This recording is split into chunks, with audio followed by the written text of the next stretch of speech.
Hello everyone, welcome back in the economic series and our today's topic is just a minute revision in national income accounting methodology.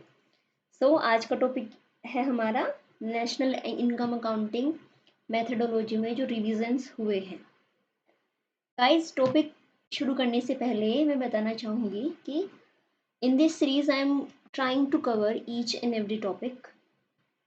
बस मेरी कोशिश यही है कि कोई भी टॉपिक आपका मिस ना हो, कोई भी टर्म आपकी मिस ना हो, जो भी इम्पोर्टेंट है एग्ज़ाम के लिए वो सब हम इसमें कवर कर लें। सो आप रिलाई कर सकते हैं इन लेक्चर्स पर, क्योंकि इन लेक्चर्स के बाद आप कोई भी स्टैंडर्ड बुक को भी अगर आप रेफ़र करेंगे तो आपको वो अच्छे से समझ आ जाएगी। सो आपको ट्रस्ट तो देखो करना ही पड़ेगा, आप ट्रस्ट कीजिए और मैं भी ट्राई करूँगी कि कोई भी टॉपिक ना छूटे, कोई भी टर्म ना छूटे, जो भी एग्ज़ाम के लिए रेलेवेंट है हम उसको कवर करने का ट्राई कर रहे हैं। All right. और दूसरी चीज़ कि आप लेक्चर्स को कंपाइल भी मत कीजिए। लेक्चर्स जैसे किसी दिन अगर मैं नहीं डाल पा रही हूँ किसी वजह से, जैसे संडे में हम नहीं डाल रहे हैं या किसी दिन किसी भी रीज़न की वजह से नहीं अपलोड हो पा रहा है, तो वो आपके पास एक अच्छा टाइम है, वो गैप को आप फुलफ़िल कीजिए कि जितने भी आपने जो भी पहले लेक्चर्स कवर किए हैं आप उनको अच्छे से रिवाइज़ कीजिए उस टाइम में। आपको क्या प्रॉब्लम है और आप ना कमेंट सेक्शन में भी बताइए कि और किस टॉपिक पर आपको वीडियो चाहिए। कुछ आपका अगर किसी भी सब्जेक्ट में अदर में आपका कोई कन्फ्यूज़न हो, कुछ आपको प्रॉब्लम है, तो वो भी आप कमेंट सेक्शन में बता सकते हैं। आई विल ट्राई कि फिर मैं उस टॉपिक पर आपको वीडियो प्रोवाइड करूँ। All right, let's start today's topic revision in national income accounting methodology. Okay, so earlier क्या था, पहले क्या था, बेस ईयर कितना था, 2004-5 ये बेस ईयर था। लेकिन 15 में इनकम मेथडोलॉजी में बहुत सारे रिविजन्स किए गए थे, तो उस टाइम पर बेस ईयर को कर दिया गया था 2011-12। और अभी रिसेंटली 2024 में बेस ईयर फिर से चेंज करके कर दिया गया है, कितना, 2022-23, 2020-23। तो अभी ये रीसेंट बेस ईयर है किसका, नेशनल इनकम अकाउंटिंग यानी कि जीडीपी को मेजर करने का। ये क्या है, रीसेंट बेस ईयर। अब क्वेश्चन आता है कि ये 2022-23 यही ईयर क्यों दिया, इससे पहले वाला क्यों नहीं चूज़ किया। देखो सबसे पहले तो जो ईयर है, बेस ईयर क्या होता है, बेस ईयर के बारे में मैंने आपको क्या बताया था कि बेस ईयर में आपका जो ईयर है वो रीसेंट कोई ईयर होना चाहिए, कोई रीसेंट ईयर होना चाहिए। बस और क्या है इसमें क्राइटेरिया कि वो एक नॉर्मल ईयर होना चाहिए, नॉर्मल ईयर हो और रेलिवेंट डेटा भी अवेलेबल हो, आपका रेलिवेंट डेटा अवेलेबल हो। सो अब देखिए 2000 ये वाला जो पीरियड था आपका 19 से 21 वाला, ये क्या था आपका पेंडेमिक पीरियड था। सो इसीलिए पेंडेमिक पीरियड के बाद वाले ईयर को चूज़ किया गया है ताकि most recent and normal period को एज ए बेस ईयर लिया जा सके। इसीलिए ये इस पीरियड को हमने चूज़ किया है as a base year. Okay, mention भी कर दिया मैंने यहाँ पर आपके लिए। The year 2023 has been selected as the new base year as it represent the most recent normal period following the disruption of 2019-21। ये हमें सबको ही पता है pandemic period। The year 1920 and 2021 were heavily impacted by the COVID-19 pandemic, which temporarily distorted consumption trends and industrial activity। सारी industrial activity सब distort हो गया था ना उस टाइम पर। ऑल राइट, सो सबसे पहला रिवीजन आपने देख लिया किसमें, बेस ईयर में जो चेंज हुआ है। हमने ईयर के हिसाब से देख लिया कि कैसे कैसे हमारा बेस ईयर चेंज हुआ है। पहले 2004-5 था, फिर 15 में उसको 2011-12 कर दिया। एंड रीसेंट बेस ईयर क्या है जीडीपी को मेजर करने के लिए, 2022-23। ऑल राइट, सेकेंड पॉइंट देखते हैं इसी में। जो इकोनॉमिक ग्रोथ रेट है उसको एस्टिमेट कर रहे हैं किस हिसाब से, जीडीपी एट मार्केट प्राइस। पहले क्या होता था, इसको कैलकुलेट किया जाता था GDP at factor cost, but इस चीज से चेंज करके कर दिया गया क्या, GDP at market price. All right, third is कि जो डेटा सोर्सेज हैं उनको भी इम्प्रूव कर दिया गया है। डेटा सोर्सेज में क्या क्या चीज़ें ली जा रही हैं, आप ASUAC यानी कि annual survey of unincorporated sector enterprises, PLFs क्या है आपका, periodic labour force survey.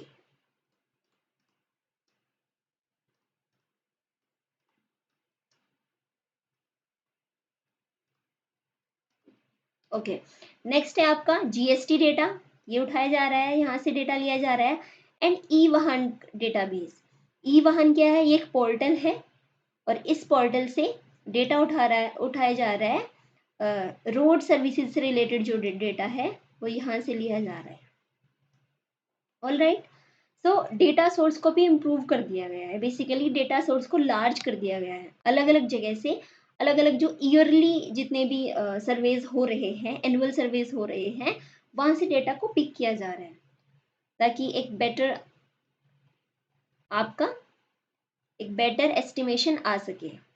Next phase में है हमारा कि देखिए पहले क्या था, इनिशियली जीडीपी के बेस ईयर को चेंज करने से पहले 7.1% ग्रोथ को एक्सपेक्ट किया गया था 24-25 पीरियड के लिए।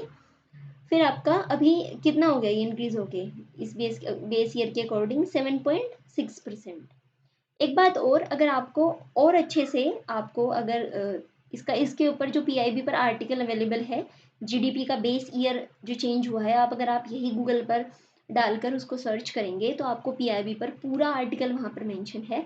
आप वहाँ से भी वो देख सकते हैं, बहुत अच्छा आर्टिकल है इससे रिलेटेड वहाँ पर कि कैसे क्या क्या चेंजेस हुआ है उसमें। ऑल राइट, सो नेक्स्ट देखते हैं, ये क्या है कि sector wise growth to be estimated on the basis of GVA at basic price. कल हमने अच्छा सेक्टर वाइज ग्रोथ को कैसे लेना है, GVA एट बेसिक प्राइस पर। सो कल हमने GVA के बारे में पढ़ा था, ग्रोस वैल्यू एडिशन, जब हमने कवर किया था कि what are the 3 ways to measure the GDP और नेशनल इनकम। वहां पर हमने सेकंड मेथड हमारा क्या आया था, प्रोडक्ट मेथड और ग्रोस वैल्यू एडिशन मेथड। तो वहां पर हमने किसकी बात की थी, ग्रोस वैल्यू एडिशन की।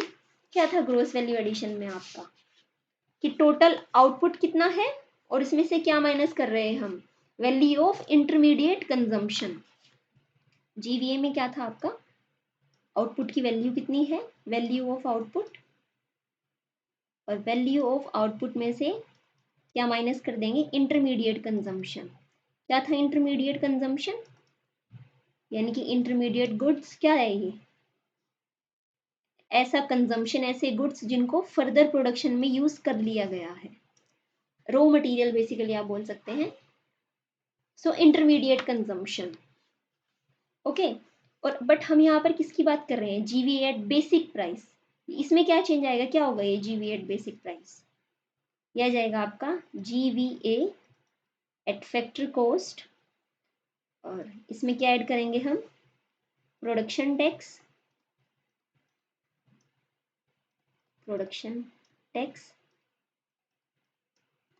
And minus production subsidy.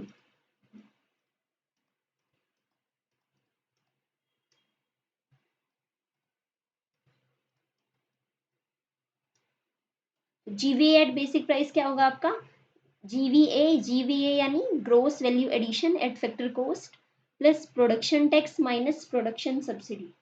अब यहाँ पर आपके दो टर्म्स आए, एक है production tax, next is production subsidy. अब ये क्या है, क्या होता है प्रोडक्शन टैक्स और प्रोडक्शन सब्सिडी, देख लेते हैं। प्रोडक्शन टैक्स क्या है,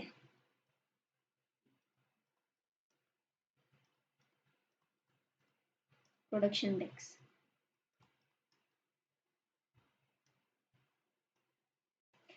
देखिए, जो प्रोडक्शन टैक्स है वो डिपेंड नहीं करेगा किस पर, वॉल्यूम पर डिपेंड नहीं करेगा, ये किसी भी मटेरियल की वॉल्यूम कितनी है, वॉल्यूम पर डिपेंड नहीं करता प्रोडक्शन टैक्स।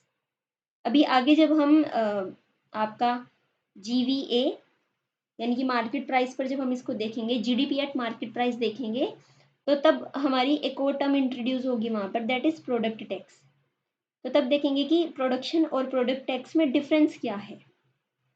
ऑल राइट, सो हमने क्या बताया इसमें कि प्रोडक्शन टैक्स क्या होगा आपका, क्या है ये प्रोडक्शन टैक्स, ये एक डायरेक्ट टैक्स है। क्या है ये एक डायरेक्ट टैक्स है। imposed on production,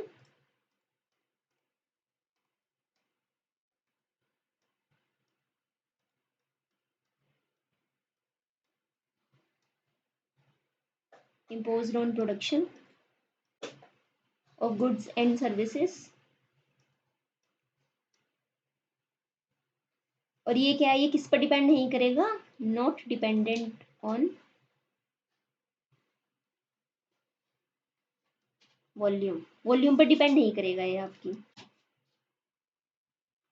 so that is production tax. फिर दूसरा टैक्स आपका प्रोडक्शन सब्सिडी। ये भी वही है कि ये ऐसी सब्सिडी होगी जो वॉल्यूम पर डिपेंड नहीं करेगी। ओके, सो प्रोडक्शन टैक्स में आपके एग्जांपल्स क्या आ जाएंगे, जैसे यहाँ के एग्जांपल्स ले लेते हैं हम कुछ।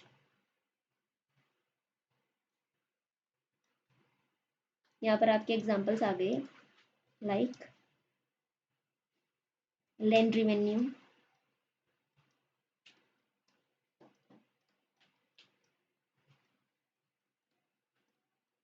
आपका लैंड रिवेन्यू हो गया, स्टैम्प ड्यूटी, ओके, ये सब किस में आएंगे, प्रोडक्शन टैक्स में आ जाएंगे। Land revenue, stamp duty, registration fees हो गया आपका। अब रजिस्ट्रेशन फीस के बारे में ही सोचो आप, फॉर्म्स तो हम सब फिल करते हैं, इस बेसिस पर होती है कि वॉल्यूम कितना है उसका, ऐसा तो कुछ क्राइटेरिया ही नहीं होता है उसका। ओके, तो ये प्रोडक्शन टैक्स क्या होगा, ये लमसम बेसिस पे होगा, ऐसे ही वॉल्यूम पर डिपेंड तो नहीं करेगा बिल्कुल भी। All right, so that is production tax. तो आपका जीवी एट बेसिक प्राइस क्या होगा, GVA eight factor cost plus production tax minus production subsidy. Subsidy का भी मैंने आपको बता दिया कि प्रोडक्शन सब्सिडी में क्या आएगा, जो वॉल्यूम पर डिपेंड नहीं कर रही है ये भी। ओके, आपकी जो प्रोडक्शन सब्सिडी है,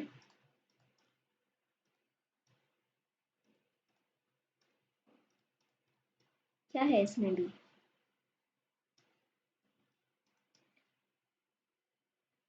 ये भी लमसम बेसिस पर प्रोवाइड हो रही है। So provided on the basis of lump sum basis and not dependent on volume, volume पर डिपेंड ये भी नहीं करेगी।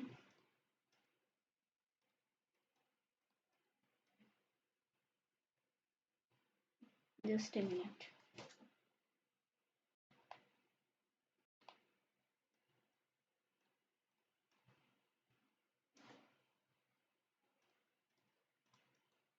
आ गया वो आपको समझ में, दोनों चीजें क्या है इसमें, production tax and production subsidy. Next phase के बाद आपका आएगा जीडीपी एट मार्केट प्राइस। अब देखते हैं रिलेशन क्या बनेगा फिर इसका आगे। नेक्स्ट क्या है हमारा, जीडीपी एट मार्केट प्राइस। तो जीडीपी एट मार्केट प्राइस में क्या आएगा आपका, क्या बन जाएगा इसका formula, GVA at basic price, okay, और इसी में फिर हम क्या ऐड कर देंगे, GVA at basic price plus product tax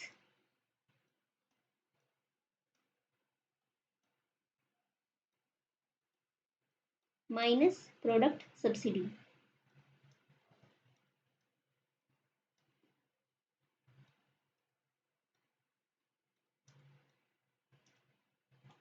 अब देखिए, यहाँ हमने बेसिक प्राइस में क्या लिया था, जीवी में प्रोडक्शन टैक्स, यहाँ पर हम किसकी बात कर रहे हैं, प्रोडक्ट टैक्स की। तो प्रोडक्ट टैक्स क्या होता है, ये इम्पोज होगा गुड्स एंड सर्विसेज पर on the stages of production and distribution. That is, ये डिपेंड करेगा basically on number of units produced, कितनी नंबर ऑफ यूनिट्स प्रोड्यूस हुई है उन पर ये डिपेंड करेगा। क्या, product tax.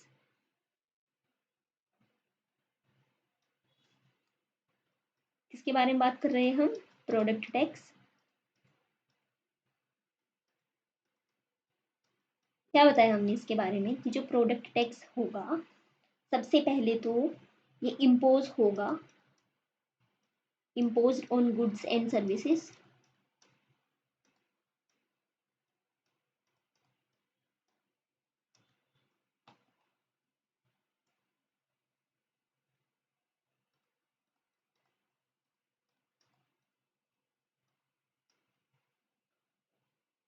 In stages of production and distribution.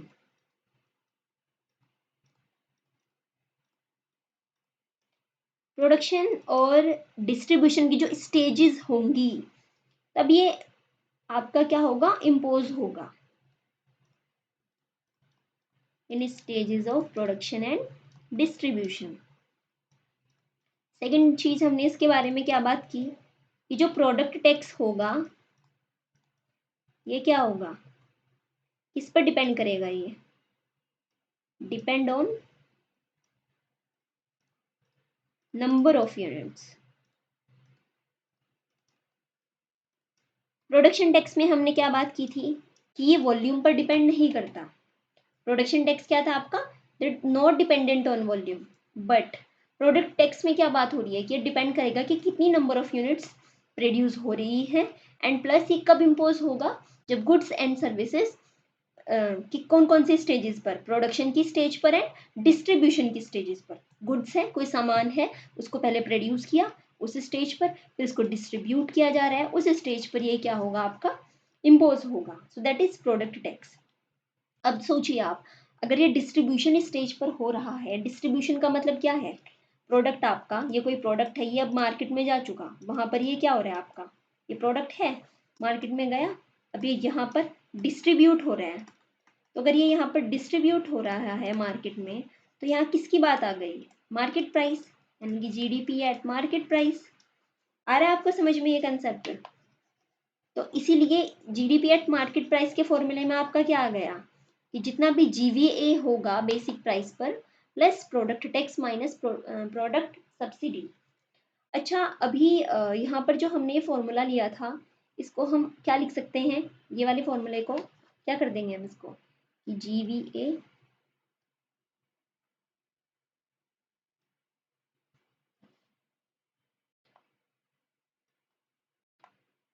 ये हम कर देंगे, ये मैं आपका एडजस्ट कर दूंगी बाद में, अभी मैं आपको समझा देती हूँ।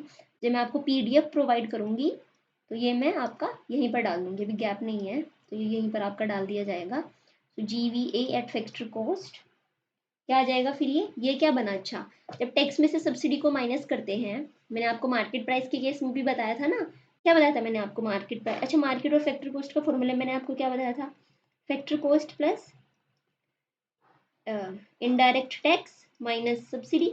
इसको हमने क्या बोला था, नेट इनडायरेक्ट टैक्स। ओके, सो यहाँ भी क्या आ जाएगा, ये production tax minus production subsidy.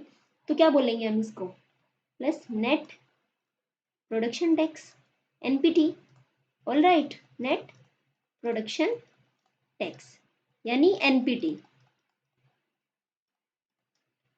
सो क्या बन गया आपका final formula, GVA at basic price equal GVA eight factor cost plus net production tax which is NPT.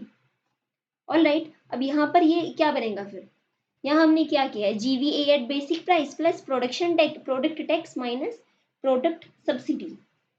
इसको हम क्या लिखेंगे, एनआईटी, नेट इनडायरेक्ट टैक्स। क्या है ये, एनआईटी। तो आपका जीडीपी एट मार्केट प्राइस क्या बन जाएगा, GDP at market price equal GVA at basic price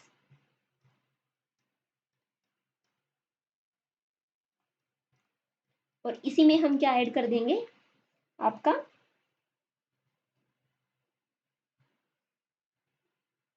NIT, net indirect tax.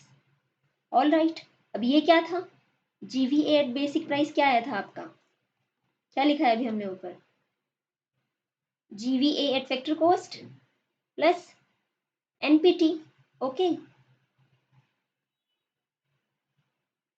ये क्या था आपका, GVA eight factor cost plus NPT and plus ये वाला आ जाएगा यहाँ से नेट इनडायरेक्ट टैक्स। तो ये क्या बन गया आपका, GDP at market price. So earlier हम क्या यूज़ कर रहे थे मार्केट प्राइस के फॉर्मूले में, फैक्टर कॉस्ट और प्लस एनआईटी, सिर्फ ये हम यूज़ कर रहे थे अभी तक, लेकिन रिवाइज करके क्या यूज़ कर दिया गया, GVA at basic price.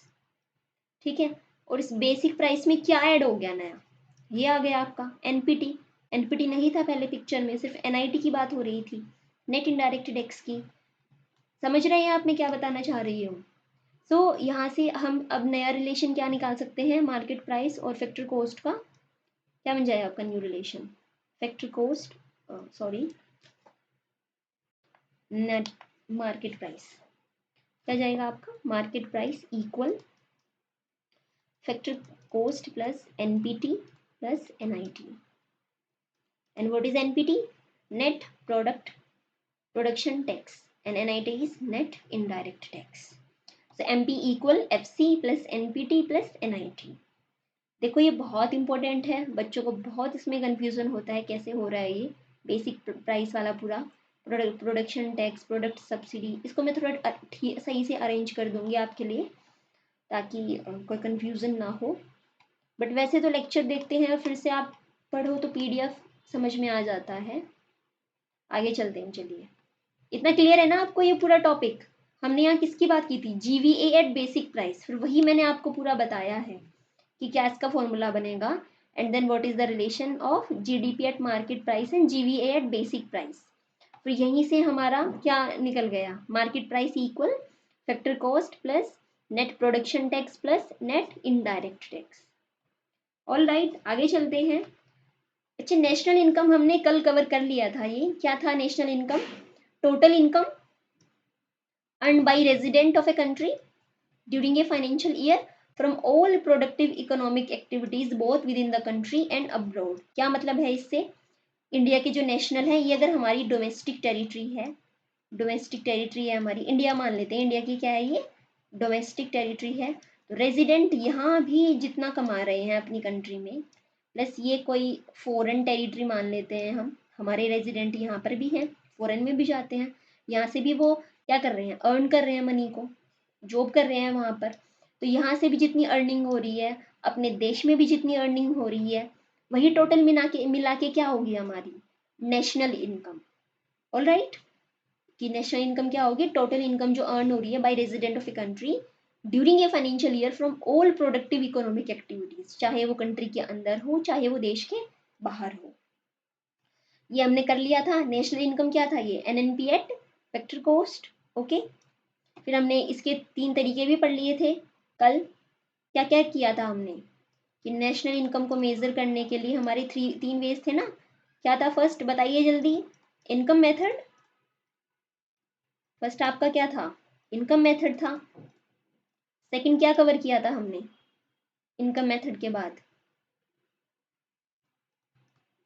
Product method, और प्रोडक्ट मेथड को ही और क्या बोलते हैं, gross value addition method. Okay, तीसरा फिर हमने क्या किया था, एक्सपेंडिचर मेथड। याद है आपको सारा या भूल गए, भूलना नहीं है कुछ भी, आपको चीज़ें बार बार रिवाइज करनी है, जितना ज़्यादा रिवाइज करोगे उतना ही अच्छा आपको कंसेप्ट की क्लैरिटी आएगी, उतना ही ज़्यादा आप पीवाईक्यूज को या फिर क्वेश्चंस को सोल्व आप कर पाएंगे। ओके, नेक्स्ट देखते हैं फिर हम, नेक्स्ट हमारी फिर क्या है, प्राइवेट इनकम। तो प्राइवेट इनकम क्या होगी आपकी, total income earned and unearned of private sector during a financial year. क्या है इससे मतलब, क्या बोल रहा है ये कि प्राइवेट इनकम क्या है, प्राइवेट इनकम में क्या है आपका, जितनी भी अर्नड इनकम है, अर्न इनकम जो अर्न की है, earn income of private sector, इसी में और क्या ऐड करना है आपको, अनअर्नड इनकम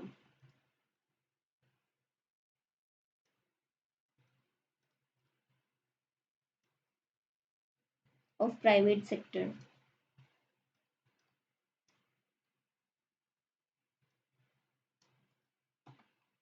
अच्छा, जो अनअर्नड इनकम, हाँ अर्न तो समझ आ रहा है कि जो इनकम अर्न की है प्राइवेट सेक्टर ने वो अर्न इनकम में आ जाएगा, बट ये अनअर्न इनकम क्या है, क्या होगा अनअर्न से मतलब, यानी कि जो इनकम अर्न नहीं की है, इसमें क्या क्या आ जाएंगे, ट्रांसफर पेमेंट। ट्रांसफर पेमेंट क्या होता है, कल बताया था ना मैंने आपको, वन वे पेमेंट, जिसमें किसी गुड्स एंड सर्विसेज, ये आपको ये देखो, ये कोई गुड और कोई सर्विस नहीं प्रोवाइड कर रहे हो जिसके लिए आपको पैसे मिल रहे हैं, सिर्फ वन वे इनकम है, जैसे कि पेंशन, जो ओल्ड एज पेंशन है, वेलफेयर के लिए दी जा रही है, ऐसा तो है नहीं कि पेंशन के बदले, सॉरी, ऐसा नहीं है ना कि पेंशन के बदले सरकार को कुछ मिल रहा है, ऐसा तो नहीं हो रहा है, कोई सर्विस नहीं मिल रही है। सो that is transfer payment. So transfer payment earn तो नहीं की इन्होंने। इसमें क्या क्या आ जाएंगे आपके ट्रांसफर पेमेंट के एग्जाम्पल्स में?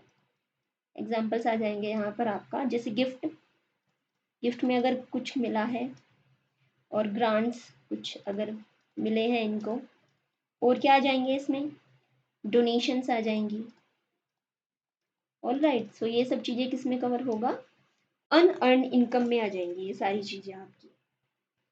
सो प्राइवेट इनकम क्या है? क्या समझ आया आपको प्राइवेट इनकम से? कि जितनी भी इनकम अर्न की गई है और जितनी भी अनअर्न इनकम है, उसी के सम को हम क्या बोलते हैं? Private income. इसमें क्या क्या आ जाएगा, क्या क्या कंपोनेंट्स होंगे प्राइवेट इनकम के? जितनी भी फैक्ट्री इनकम अर्न की जाएगी वो भी इसी में आएगी। ऑल राइट, और क्या आएगा इसमें?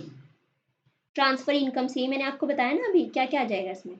जितनी भी फैक्ट्री इनकम है, जितने भी फैक्टर ऑफ प्रोडक्शन वाले कंपोनेंट है ना हमारे, वो सब आ जाएगा इसमें।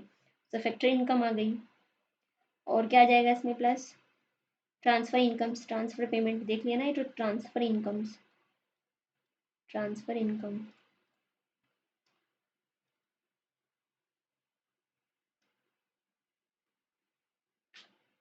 और क्या है आपका? Net income from abroad, NFIA, net income from abroad.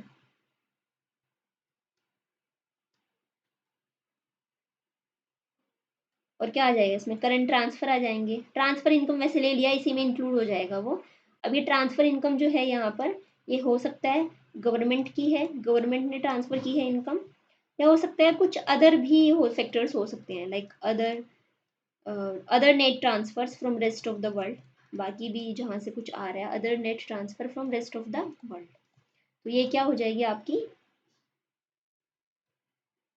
Private income. आ गया समझ आपको प्राइवेट इनकम क्या है? देखो, प्राइवेट इनकम में ना गवर्नमेंट की इनकम को इंक्लूड नहीं कर सकते, सिर्फ प्राइवेट की ही बात हो रही है यहाँ पर। ओके, सो जितनी भी अर्न इनकम है, जितनी भी आपकी अनअर्न इनकम है, तो ये क्या बन जाएगी? Private income. यानी कि जितना भी फैक्टर इनकम हो रहा है, इसमें क्या प्लस कर देंगे हम? नेट फैक्टर इनकम जितना भी आ रहा है अब्रोड से, ये just net factor income from abroad है, net factor income from abroad. Okay, so जितना भी नेट फैक्टर इनकम है फ्रॉम अब्रोड, करंट ट्रांसफर चाहे गवर्नमेंट के हैं या फिर अदर जितने भी नेट ट्रांसफर्स हैं from rest of the world. ये मैंने क्या लिख दिया? From rest of the world.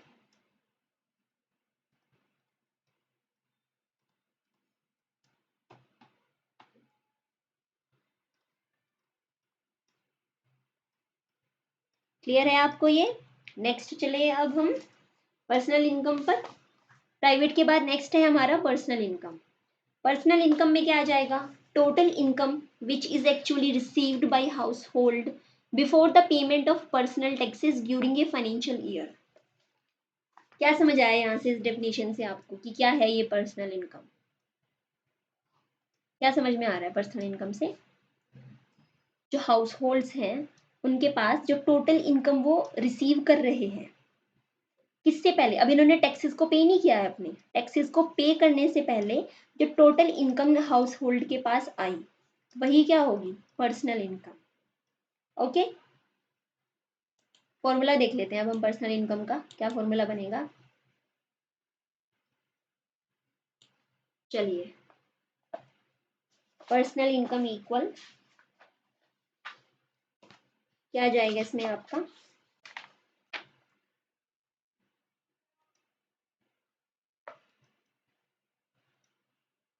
Personal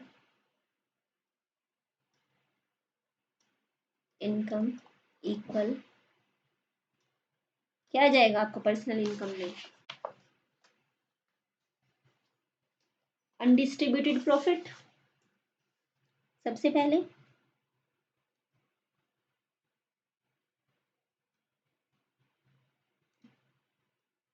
undistributed profit. अभी अभी आपको सारी की टर्म्स का मतलब बताती हूँ क्या है इससे मतलब अनडिस्ट्रीब्यूटेड प्रॉफिट।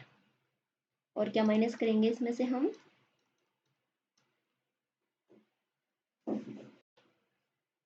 अच्छा ये हमें माइनस करना था नेशनल इनकम में से, मैंने वो छोड़ दिया। क्या है ये आपका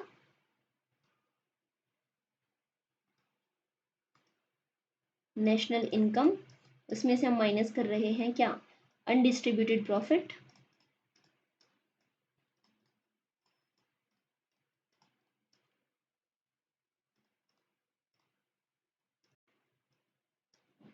और क्या माइनस करेंगे हम इसमें से, net interest payment by house hold, net interest payment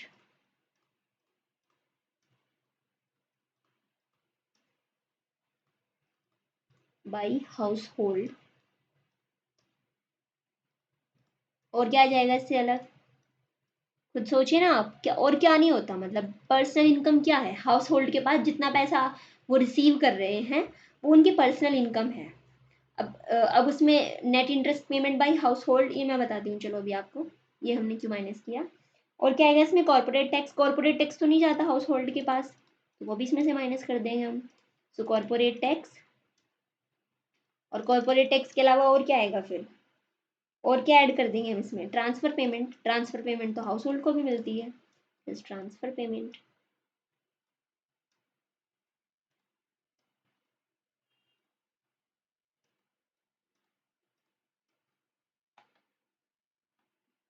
अब ट्रांसफर पेमेंट हो सकता है किससे आई हो सकता है गवर्नमेंट ने दी हो या फिर किसी फॉर्म ने दी हो, कैसी भी ट्रांसफर पेमेंट हो सकती है।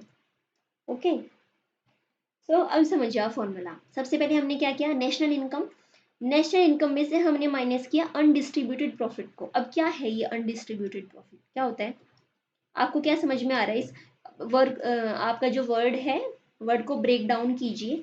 अनडिस्ट्रीब्यूटेड क्या मतलब है इसमें, यानी कि ऐसी इनकम जिसको डिस्ट्रीब्यूट नहीं किया गया है। सो ऐसा प्रॉफिट जो डिस्ट्रीब्यूट नहीं हुआ है, सो दैट इज अनडिस्ट्रीब्यूटेड प्रॉफिट। अब अनडिस्ट्रीब्यूटेड प्रॉफिट क्या आएगा आपका, देखो जो किसके पास है, फर्म्स के पास है या गवर्नमेंट के पास है, लेकिन क्या है प्रॉफिट का पार्ट है, बट देखो जो प्रॉफिट फर्म्स के पास गया या गवर्नमेंट के पास किया, बट इस प्रॉफिट को कहाँ डिस्ट्रीब्यूट नहीं किया गया, हाउस होल्ड्स में, लोगों के पास इसको प्रॉफिट को नहीं किया गया, इसी को हम क्या बोलते हैं undistributed profit.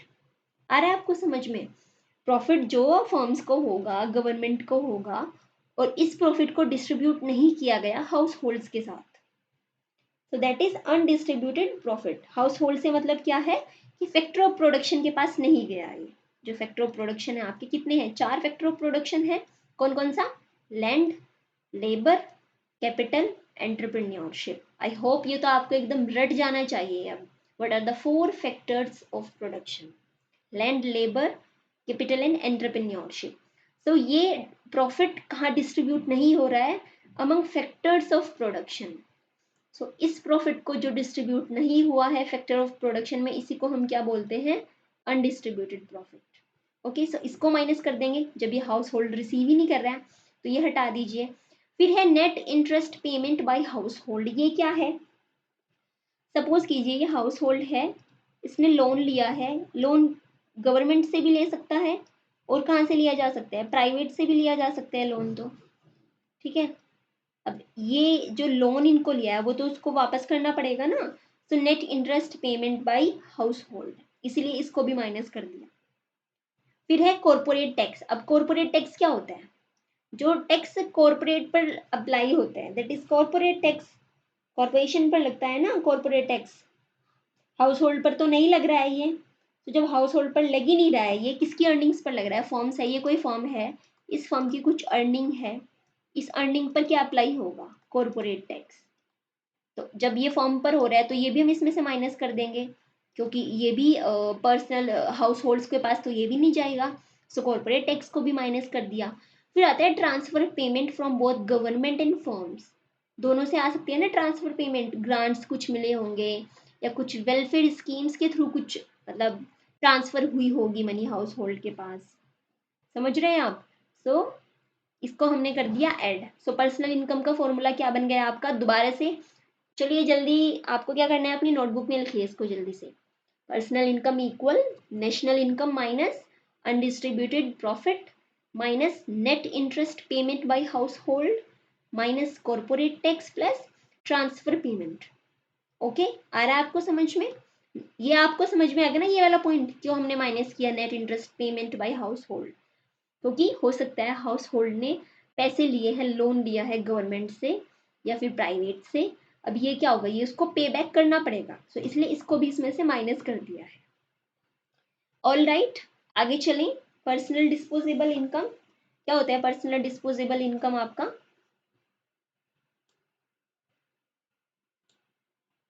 Personal disposable income, okay. So personal disposable income क्या होगा? Total income which is available for use after payment of taxes and fines during a financial year. तो टैक्स और फाइन्स देने के बाद जितनी भी इनकम बची उसी को हम क्या बोलते हैं? Personal disposable income. अब उसको फर्दर किसी भी चीज़ में यूज़ करना है, फर्दर किसी भी कंजम्पशन के लिए इस्तेमाल करना है, वो उसमें की जा सकती है। तो इसका हम फॉर्मूला ले लेते हैं, क्या बन जाएगा? खुद बनाने की कोशिश कीजिए डेफिनेशन से ही।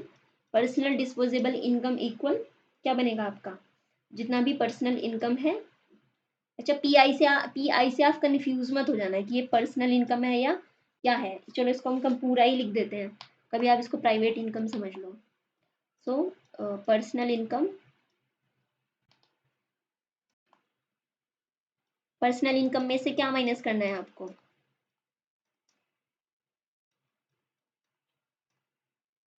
पर्सनल इनकम ले लिया और इसमें से माइनस कर दिया हमने इस चीज को जो टैक्सेस एंड फाइन्स पे कर दिए हैं, minus personal taxes and fines minus personal taxes and fines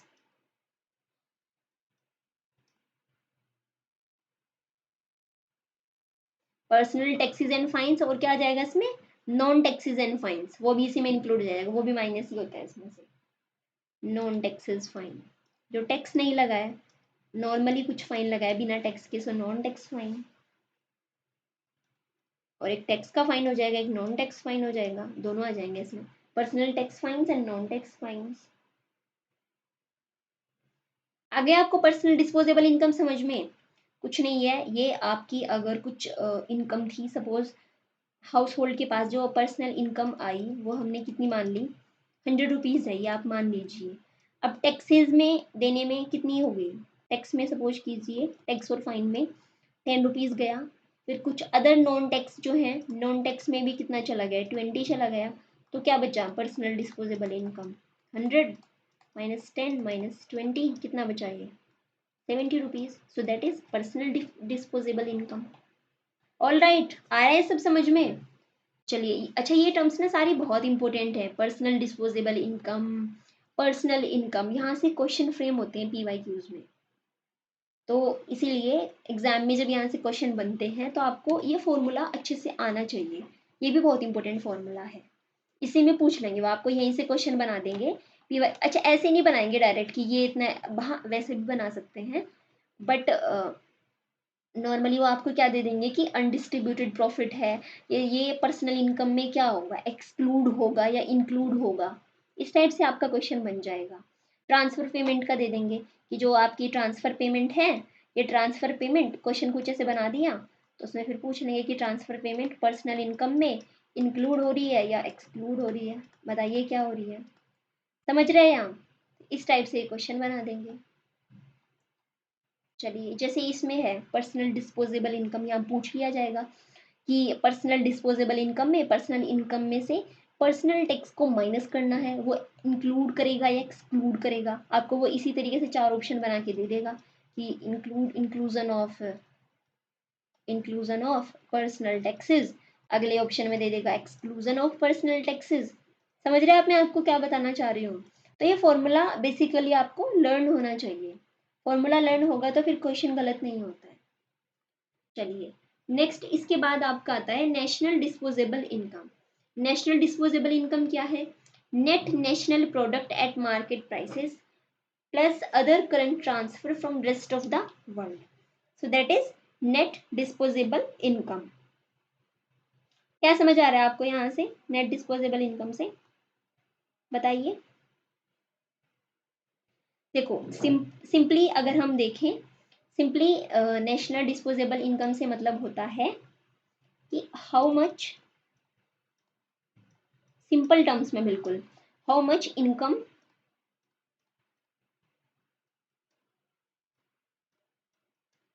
the country can actually use, actually country कितनी इनकम को यूज कर सकती है, that is national disposable income, how much income the country can actually use. Okay, so that is क्या है, वही आपका national disposable income. Net national product at market price यानी कि NNP eight market price plus other current transfer from rest of the world, that is national disposable income.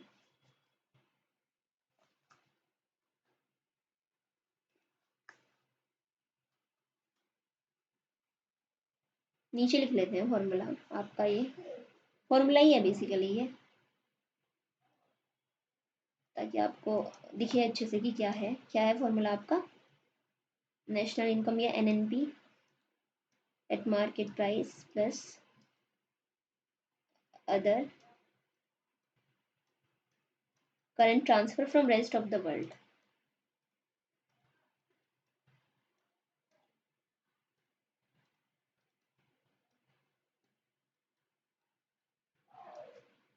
Okay, तो ये क्या है आपका नेट डिस्पोजेबल इनकम। देखो जो पढ़ते हो ना क्लास में, तो साथ साथ में ना अपनी नोट्स भी आप प्रिपेयर कर सकते हो। PDF तो मैं आपको प्रोवाइड कर ही दूंगी, बट PDF के साथ अगर आप चाहें तो क्या कर सकते हैं, अपने भी नोट्स बना सकते हो साथ साथ। अच्छा, यहाँ बात हो रही है किसकी, करंट ट्रांसफर्स की। क्या हो जाएगा ये करंट ट्रांसफर में, क्या क्या आ जाएगा, क्या क्या चीज़ें इंक्लूड होंगी इसमें करंट ट्रांसफर में। जो आपका करंट ट्रांसफर है, क्या आ जाएगा यहाँ पर, जितने भी रेमिटेंसेस हैं। ओके, रेमिटेंसेस पता है ना, कोई फॉरेन बाहर, कोई रेजिडेंट अगर किसी फॉरेन में बाहर जॉब कर रहा है, वहाँ से जो वो मनी वापस भेज रहा है अपनी फैमिली के लिए या पेरेंट्स के लिए जैसे भी, सो दैट इज रेमिटेंसेस। या फिर कोई फॉरेन एड मिल रहा है, वो भी इसी में आ जाएगा। फॉरेन एड कुछ मिल रही है, वो भी किस में आ जाएगा, करंट ट्रांसफर में। ओके, एग्जाम्पल देख लें इसका एक, अगर आपका एग्जाम्पल ले लेते हैं, NNP फैक्टर कॉस्ट पे अगर कितना है आपका 2000 है। ओके, और जो करंट ट्रांसफर है from rest of the world ये कितना है, 300 है।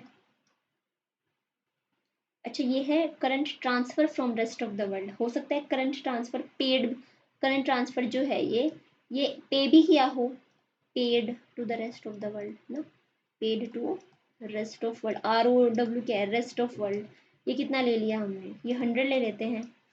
तो क्या बनेगा आपका नेट नेट करंट ट्रांसफर, पहले तो यहाँ से आप नेट करंट ट्रांसफर ले लीजिए, कितना आ जाएगा, 300 तो हमारी कंट्री में आ रहा है, और हमारी कंट्री से बाहर कितना जा रहा है करंट ट्रांसफर, कितना ट्रांसफर हो रहा है बाहर, 100 हो रहा है। तो कितना बचा ये आपका 200। ओके, सो क्या आ जाएगा यहाँ से आपका नेशनल डिस्पोजेबल इनकम इक्वल ये NNP एट फैक्टर कॉस्ट या मार्केट प्राइस, ये आप ले लेंगे और इसमें आप क्या ऐड कर देंगे, ये वाला नेट करंट ट्रांसफर यानी कि 200। तो कितना आ गया आपका ये 2200 करोड़, करोड़ में बात हो रही है, करोड़। ऑल राइट, आ रहा है समझ आपको।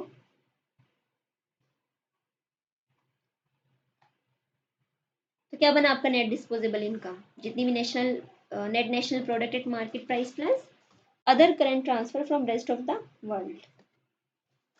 चलिए आगे चलते हैं। फिर है आप आता है आपका per capita income.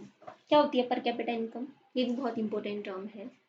Per capita income क्या है? Per capita income average income of a person of a country in a particular year.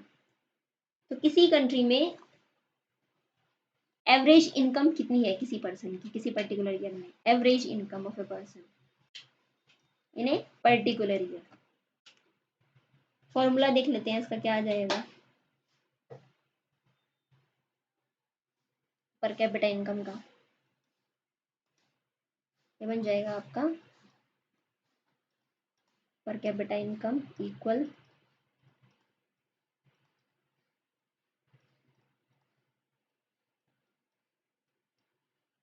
इसके इक्वल आ जाएगा पर नेशनल इनकम अपॉन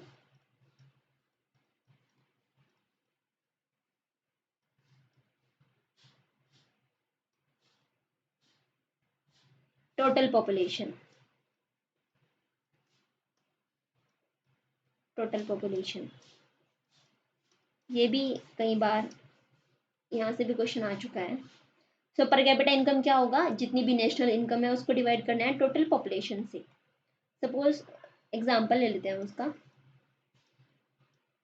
हमने मान लिया 1000 है सपोज, बहुत ज़्यादा है वैसे तो नेशनल इनकम, बट हम ले लेते हैं 1000 है एंड पॉपुलेशन। पॉपुलेशन तो हमारी बहुत ही ज़्यादा है, पॉपुलेशन मान लेते हैं हम 50 मान लीजिए। तो कितना आ गया यहाँ से आपका ये 2। इसका मतलब पर कैपिटा इनकम पर हेड कितना इनकम आ रहा है? 2 रुपीज़। All right. अच्छा यहाँ से ना ये नहीं पता चलता कि एक्चुअल में पर पर्सन किसी की इनकम कितनी है, ये नहीं पता चलता। फॉर्मूला ही देखिए आप कैसे फॉर्मुलेट हो रहा है। नेशनल इनकम ये देखिए सपोज इतनी थी और टोटल पॉपुलेशन, अब हो सकता है इस टोटल पॉपुलेशन में अंबानी जैसे लोग भी है ना, जिनकी हो सकता है खुद की इनकम बहुत ज़्यादा हो। ठीक है, 1000 में से आप मान लीजिए इतनी तो वहीं से आ रही है सारी। तो इसका मतलब क्या है? बाकी जो इतनी पॉपुलेशन है उसके पास तो, ये मैंने बहुत ज़्यादा ले लिया वैसे, उसके पास तो इसका मतलब क्या है? इतनी मतलब नहीं वो आ रही है ना, सबको बराबर बराबर इनकम तो सबके पास है नहीं कि पर पर्सन। यहाँ जो हमारा 2 आंसर आया कि 2 रुपीज़ पर पर्सन तो नहीं आएगी ना इसका मतलब। तो ये पर कैपिटा इनकम से ये नहीं पता चलता, एक्चुअल में नहीं पता चलता कि एक्चुअली पर पर्सन के कितना हो रहा होगा इनकम। चलिए नेक्स्ट है फिर आपका, बहुत इंपॉर्टेंट है ये भी, that is potential GDP.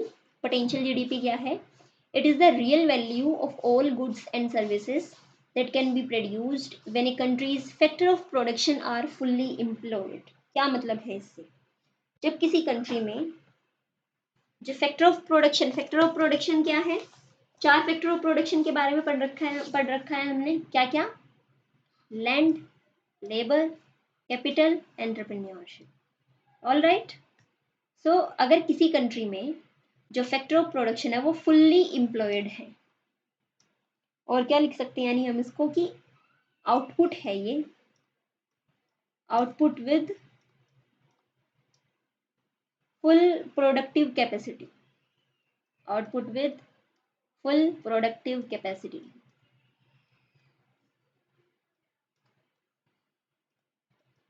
Full productive capacity of the economy.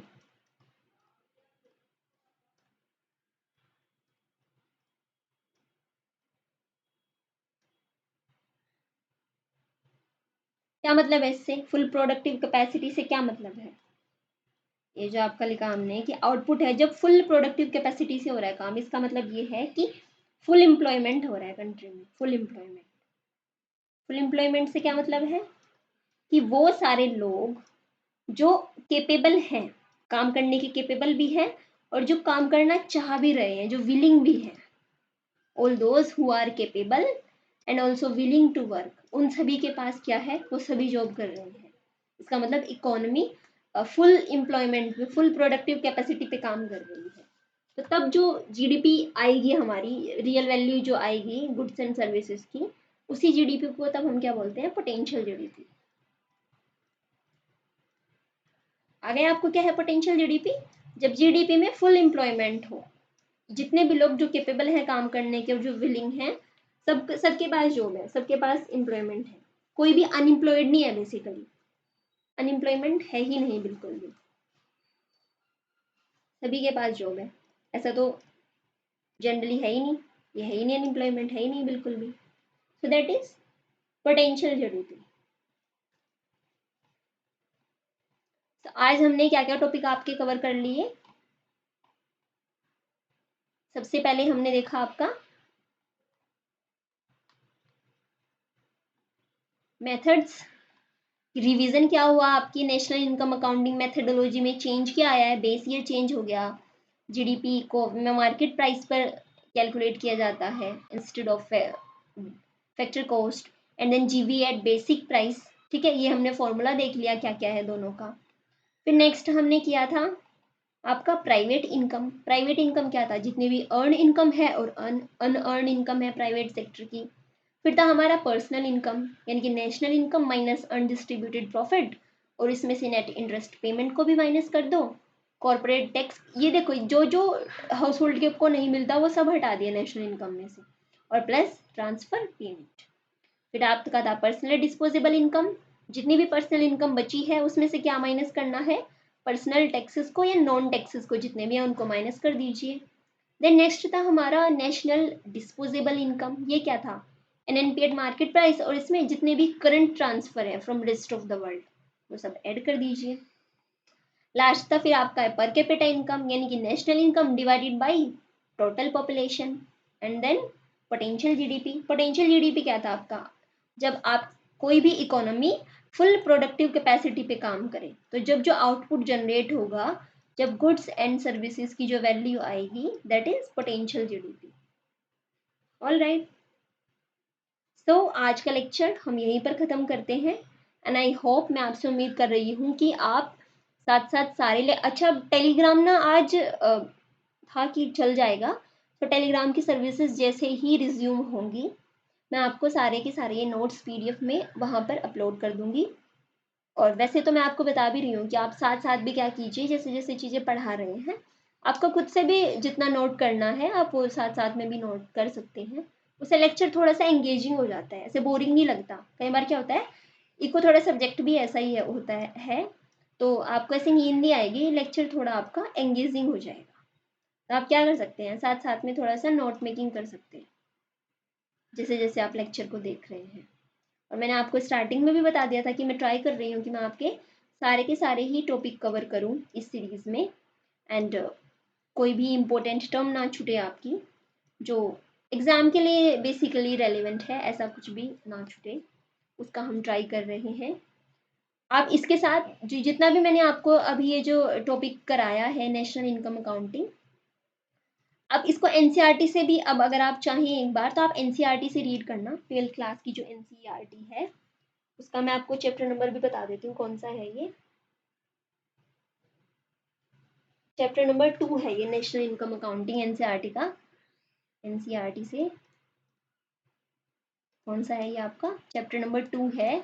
वहाँ से आप ये रेफर, आप पढ़ के देखिए एक बार, रीड कीजिए, वहाँ से आपको सारी चीज़ें बहुत अच्छे से वहाँ से समझ आएंगी। अच्छा, कौन सी का है? 12th क्लास की जो आपकी इंट्रोडक्टरी मैक्रो इकोनॉमिक्स है, उसकी मैं बात कर रही हूँ, वहाँ पर ये मेंशन है चैप्टर, वहाँ से आप पढ़िए इंट्रोडक्टरी मैक्रो इकोनॉमिक्स।